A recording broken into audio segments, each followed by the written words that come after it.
Artificial grass used to be so fake you could spot it a mile away. With maintenance, mowing, and water costs increasing, artificial grass is becoming more and more popular. Nowadays, technology makes it possible to replicate the colors and texture of natural grass to give you many choices depending on your application.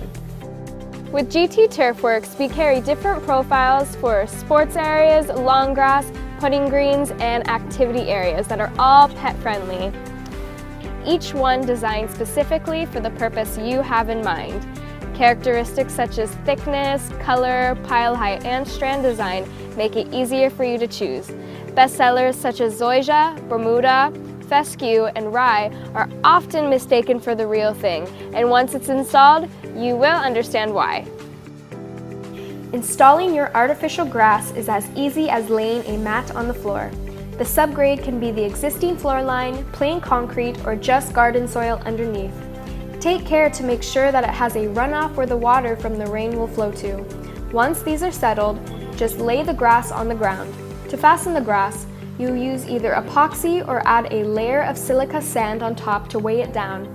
Then you're all set to enjoy the grass.